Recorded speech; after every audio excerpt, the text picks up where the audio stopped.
Bueno, hola a todo el mundo y quiero daros la bienvenida a este nuevo vídeo del canal de Estadística para la Investigación Educativa.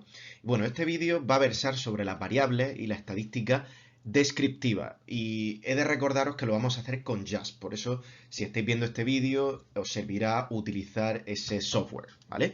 Bueno, lo que vamos a hacer es dar un vistazo primeramente a las variables, ¿vale? Y después a la estadística descriptiva y voy a mostraros ejemplos de cómo utilizarla, pues, bien con JASP. Bien, antes de nada, puesto que, claro, cuando trabajamos con software estadístico no se trata de, bueno, decir, ya está, ya tengo toda la información y punto. Primero lo que tenemos que hacer es organizar la información como aparece aquí, ¿vale? En un Excel, lo habitual es que digamos, pues bueno, tenemos el grupo, ¿vale? Esto es muy importante, puesto que si vamos a hacer comparaciones entre grupos, eh, esta es la distinción primordial, ¿vale?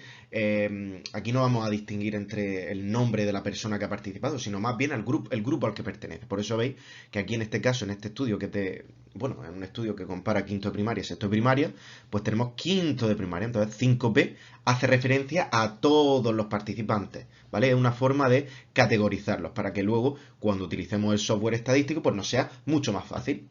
Bueno, aquí tenemos el sexo, el nivel de segunda lengua. Y luego aquí tenemos el pre y el post test, ¿vale? Que son datos numéricos. Pero veis que cada variable está puesta en una columna. Y que si nosotros queremos hacer luego subdivisiones entre grupos y subgrupos, claro, tenemos que ir categorizándolos de esta forma, ¿vale? Y aquí en este caso pues tenemos el grupo, pero en el caso del sexo de la persona también, ¿vale? Aquí vemos que female y male, ¿vale? Masculino, femenino, ¿de acuerdo? Es muy importante, y esto pues aquí no lo voy a explicar, pero es para que lo tengáis en cuenta, el archivo debe de estar en CSV, ¿vale? Eso es muy facilito, lo buscáis, pero básicamente cuando le dais archivo podéis exportarlo en archivo CSV, ya que es el archivo con el que tendréis que importarlo, ¿vale? Los datos. Este, por ejemplo, como veis aquí en JASP, bueno, esto está en inglés, pero bueno, Open, Computer, ¿vale? Abrir, ordenador, y luego Browse, ¿vale? Que es abrir en explorar. Entonces ya busquéis la carpeta y seleccionáis el archivo CSV, ¿vale? Y una vez ya habéis hecho eso, ¿vale? Vamos a pasar a ver cómo se vería. Bueno, aquí veis cómo se vería una vez ya hemos subido el archivo CSV a JASP. Veis que aquí lo tenemos ya, pues en definitiva, procesado. Estos iconitos que veis aquí, ¿vale? Hacen referencia a tres tipos de variables. Bueno, las variables son mucho más extensas, pero aquí nos vamos a centrar en las que nos aparecen en JASP. Tenemos variables de continuas, que es la primera que aparece, variables ordinales y las nominales. Las de escala son las continuas, es decir, numéricas, tal cual, ¿vale? Las ordinales son aquellas que habitualmente, pues por ejemplo, en una encuesta decimos que mucho es el número 5 y poco es el número 1. ¿Vale? Pues en las ordinales nosotros lo que hacemos es asignar a cada valor numérico una categoría, ¿vale? Por eso es una categoría, bueno, un orden. Por eso se le dice ordinales. Entonces las ordinales serían las que habitualmente utilizamos. Y luego las nominales son las categóricas. Las categóricas son, por ejemplo, estas que tenemos aquí, ¿vale? El nivel de idioma A1, A2, esto sería considerado como categórica, del grupo también, el sexo también, ¿vale? Las categóricas lo que nos permite es luego utilizarlas para realizar distinciones internas dentro de los propios datos. Por ejemplo, si yo quiero explorar algún aspecto que haya entre hombres y mujeres, aunque no es muy habitual en la investigación en educación en segundas lenguas, pero bueno, para que lo veáis aquí. O por el nivel, que eso sí que es pues mucho más relevante. ¿De acuerdo? Entonces, bueno, aquí lo tenéis. ¿Cómo podéis cambiarla? Porque, por ejemplo, en el caso de estas, pues yo puedo decir, bueno, pues yo no quiero que sean ordinales. Estas son continuas. Entonces, ¿qué hacemos? Simplemente le damos clic aquí al icono y se nos abren estas tres opciones, ¿vale? Esas tres opciones es lo que nos va a permitir cambiarlas y modificarlas, ¿vale? Bueno, vamos a pasar a continuación a la estadística descriptiva, puesto que este vídeo va a estar centrado fundamentalmente en la estadística descriptiva. ¿Qué es la estadística descriptiva? Bueno, la estadística descriptiva tiene como fin o como objeto resumir y describir las características de un conjunto de datos. Es decir, aquí no hacemos inferencias. no estamos intentando extrapolar toda la información a una población más general, puesto que la estadística descriptiva no tiene ese fin, digamos. La estadística descriptiva describe. ¿Cómo lo hacemos? La media, la mediana, desviación estándar, es decir, todo ese tipo de cálculos que realizamos con el fin de, sin duda, proporcionar una descripción, pero no nos permite extrapolarlo, ¿vale? Y eso lo veremos en el siguiente vídeo que realizaré, ya que ahí hablaremos de la estadística inferencial, ¿vale? Bueno, vamos a comenzar con una de las medidas de tendencia central que es la más utilizada y es la media. Bueno, la media es el promedio de un conjunto de números que se calcula sumando todos los valores y dividimos el resultado que obtenemos de la suma de esos valores entre el número total de valores, ¿vale? Aquí os pongo un ejemplo de cómo debe representarse cuando estamos escribiendo un artículo científico, por ejemplo. Así debería de ponerse, según la normativa APA. M igual, pues 240, por ejemplo, es el resultado de la media, ¿vale? La media, ¿vale? Suele utilizarse en determinados casos. Esto lo vamos a ver ahora a continuación. No obstante, voy a mostraros primero cómo se hace con JASP. Bueno, aquí os voy a mostrar en este vídeo, ¿vale? Aquí lo veis. Tenemos que darle a Descriptors, que son los descriptivos, ¿vale? Y en esta columna donde pone variables, tenemos que mover aquella variable que queremos calcular, ¿vale? Veis que aparece mucha información, por supuesto. Le damos a Statistics y veis que, bueno, hemos marcado una y tenemos la media ahí. Esa es la media OPG, que hace referencia al test de inglés de nivel, y M1, que es la variable en sí, ¿de acuerdo? Así sería, ¿vale? Entonces, bueno, veis que es muy sencillito, ¿vale? Es muy sencillito. Bueno, vamos a pasar a continuación a la siguiente, que es la mediana, ¿vale? La mediana es el valor medio de un conjunto de datos ordenados, ¿vale? Conjunto de datos que están ordenados y dividimos el conjunto en dos partes iguales. De modo que la mitad de los datos que tenemos son menores y la otra mitad son mayores que la mediana. Entonces, de esa mediana, por ejemplo, podemos obtener el 13, ¿vale? Dividimos el conjunto de todos los datos que tenemos numéricos en dos partes. Y la mitad de los datos son menores y la otra mitad son mayores que la mediana, ¿vale? Entonces cogemos esa mediana de en medio, ¿vale? Entonces, voy a mostraroslo aquí a continuación en JASP, ¿vale? Entonces, aquí lo veis, bueno, tenemos la media y a continuación tenemos la mediana, que es la que acabamos de añadir, ¿vale? Entonces, veis que tenemos la mediana, 56 y 4 son números enteros, puesto que lo que buscamos es lo que está en medio, ¿vale? Por eso se trata de, digamos, números enteros. Aquí, por ejemplo, hemos añadido la variable de ¿cuántos años llevas estudiando inglés? La mediana es un número entero, 5, mientras que la media es 4,6. O ¿cuál es tu interés en aprender un segundo idioma? Esto es del 1 al 5. Pues vemos que en este caso, uy, se nos ha ido. Bueno, en ese caso, la mediana, ¿vale? En el caso que hemos mencionado anteriormente, la mediana tiene un número entero, mientras que la media decía 4,6, ¿vale? Por eso no es un número entero, es continuo. Bueno, y ahora, ¿media o mediana? ¿Cuál debo de escoger? Esto es muy importante. La media o la mediana, es decir, el que escojamos uno u otro depende de cómo estén distribuidos los datos, es decir, la naturaleza de esos datos que tenemos.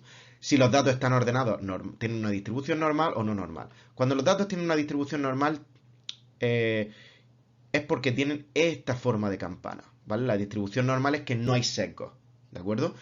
No hay muchísima variabilidad. Y si hay variabilidad, está ordenadita.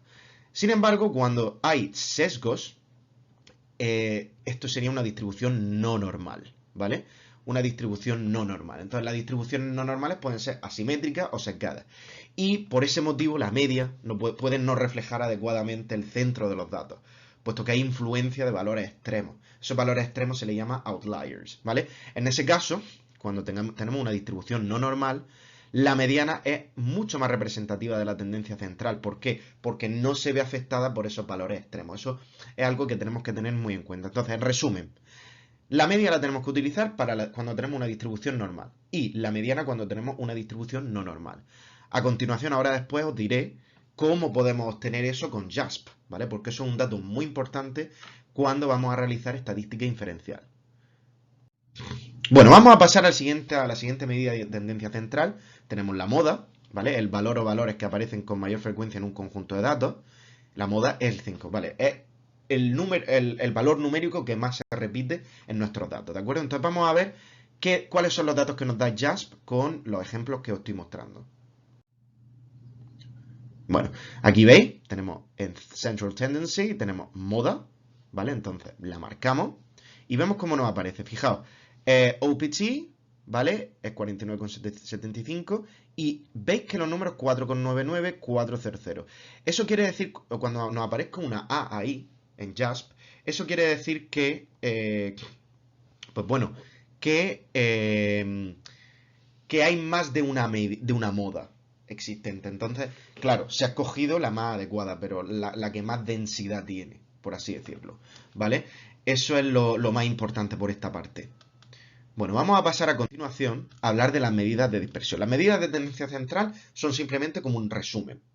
Sin embargo, las medidas de dispersión hablan de esa dispersión, ¿vale? Cómo de dispersos están los datos. Entonces, vamos a comenzar con la desviación estándar. La desviación estándar es la medida de la cantidad de variación y dispersión de un conjunto de valores en relación a su media. Es decir, cuánta desviación hay con respecto a la media. Por eso se llama desviación estándar. Suele tener este tipo de formato con decimales. La desviación estándar está asociada con la media y se suele utilizar cuando tenemos una distribución normal, ¿vale? Entonces, vamos a ver a continuación cómo podemos realizar esto en JASP. Bien, fijaos, ahí tenemos la medida de tendencia central, vamos a dejar únicamente la media, ¿vale? Y aquí tenemos la de dispersión. Entonces, la de dispersión, marcamos la desviación estándar y si nos fijamos vemos el OPT, hay una desviación del 16,74, no es tanto. En el caso del resto vemos que la desviación estándar tampoco es muy grande, porque no llega ni siquiera a 1. Podemos también añadir los intervalos de confianza, ¿vale? Que eso nos da una muestra de cómo de fiable es esa medida de dispersión, ¿de acuerdo? Entonces, la desviación estándar siempre va asociada cuando sacamos la media y con distribuciones normales. Bien, vamos a pasar con aplicar a continuación el rango intercuartil. Bueno, el rango intercuartil es la diferencia entre el tercer y primer cuartil del conjunto de datos y representa el rango dentro del cual se encuentra la media central de los datos. El rango intercuartil suele ser similar, pero en muchas ocasiones no tienen decimales y se asocia con la mediana, es decir, cuando calculamos la mediana, en vez de la desviación estándar, lo habitual es utilizar el rango intercuartil. Se asocia también con una distribución no normal, es decir, cuando queremos saber cuál es la variabilidad de los datos que no siguen una distribución normal, entonces utilizamos el rango intercuartil. Voy a mostraros cómo aparece. Bien, como veis aquí, ¿vale? Lo podremos marcar, tenemos la mediana, puesto que es la medida de tendencia central asociada, y ya hemos marcado IQR, que es tendencia central. ¿Veis que son números enteros? Tenemos 56, 21, ¿vale? En el caso del OPT, ¿cuántos años llevas estudiando inglés? Se repite, ¿vale? La mediana suele ser normal. ¿Y cuál es tu interés por aprender un segundo idioma? 4 y el rango intercuartil es 1, ¿vale? Entonces vemos que la variación no es tal. Esto, por supuesto, depende de lo que me he mencionado anteriormente, de que la distribución de los datos sea normal o no. Bien, ahora a continuación vamos a pasar a la varianza. Bueno, la varianza no es muy utilizada cuando estamos con estadística descriptiva. Es una medida estadística que describe el grado de dispersión o variabilidad de un conjunto de datos calculada como el promedio de las diferencias al cuadrado entre cada dato y la media del conjunto. También se puede utilizar, por ejemplo, aquí suele ir también con decimales. Se asocia con la media, es decir, podemos utilizar la media y la varianza, pero yo siempre recomiendo acompañarla de la desviación estándar y suele utilizarse en otros test que suelen ser inferenciales, que son test más estadísticos, por ejemplo, como el caso de ANOVA, ¿vale? Que ya veremos en los siguientes vídeos en qué consiste.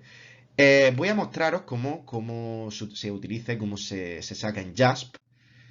Aquí lo vemos. He puesto la media, la he dejado, entonces vamos a la medida de dispersión y marcamos la variance, que es la varianza, ¿vale? Vemos cómo nos aparece ahí y vemos también el intervalo de confianza, 0,9, 0,8, 0,6. Vemos que la varianza es muy similar a los datos que nos daban con el caso de la desviación estándar, ¿vale? Y también del rango intercuartil, pero sobre todo el de la desviación estándar. Bueno, esto en el caso de la varianza, como os digo, suele utilizarse más en otro tipo de test estadísticos, más que en la estadística descriptiva, pero pertenece a la misma, ¿vale? Bueno, ya a continuación, volvemos a lo que os he dicho antes. ¿Cómo puedo saber yo si mis datos son normales o no normales? ¿Vale? Aquí tenemos un test que podemos utilizar que es el Shapiro-Wilk test, que es una prueba estadística utilizada para determinar si un conjunto de datos proviene de una población con una distribución normal. Entonces, aquí este tipo de test es inferencial, por eso aparece el p-value, el valor de p, que ya veremos más adelante lo que es, pero bueno, si el valor de p es significativo, es decir, que es menor a 0,05, entonces la distribución no es normal. El Shapiro-Wilk nos permite ver qué tipo de estadística inferencial escogemos, es decir, esto lo veremos en el siguiente vídeo, pero la estadística inferencial puede ser paramétrica y no paramétrica. El Shapiro-Wilk nos permite ver eso, ¿vale? ¿Cuál podemos escoger? Sin embargo, centrándonos en la estadística descriptiva, Shapiro-Wilk también nos dice si ese conjunto de datos de esa variable es normal o no sigue una distribución normal. Entonces, vamos a ver cómo lo podemos hacer con JASP. Bueno, aquí lo tenemos. Para ello tenemos que ir a Distribution, ¿vale? Y le damos a Shapiro-Wilk Test, ¿vale? Lo marcamos. Como veis, nos aparece el estadístico de Shapiro-Wilk y el valor de P. Como vemos, el valor de P es menor a 0,05, eso quiere decir que todos esos datos no siguen una distribución normal. Por tanto, como no siguen una distribución normal, esto nos indica que tendremos que utilizar pues la mediana y el rango intercuartil. Sí que es cierto que en muchas ocasiones, aunque el Shapiro-Wilk test nos diga que la distribución no es normal, tenemos que verlo en torno al conjunto de datos, en torno al conjunto de variables. Si la mayoría de las variables siguen una distribución normal, entonces podremos utilizar la media y la desviación estándar. Pero si la mayoría de las variables tienen una distribución no normal, el conjunto de datos, pues claro, tendremos que optar por esas medidas de tendencia central y de dispersión que son mucho más adecuadas, ¿vale? Bueno, pues con esto llegamos al fin de este segundo vídeo sobre variables y estadística descriptiva. Muchas gracias por vuestra atención y bueno, ya en los siguientes iremos introduciéndonos un poquito más en estadística inferencial. No he introducido en este vídeo tampoco los gráficos que están asociados a cada una de estas medidas de tendencia, pero bueno, para ello podemos dedicar un vídeo exclusivo. Así que nada, muchas gracias y por supuesto podéis dejar en los comentarios cualquier tipo de sugerencia, de análisis que queráis que expliquemos, entre otras cuestiones. Muchas gracias.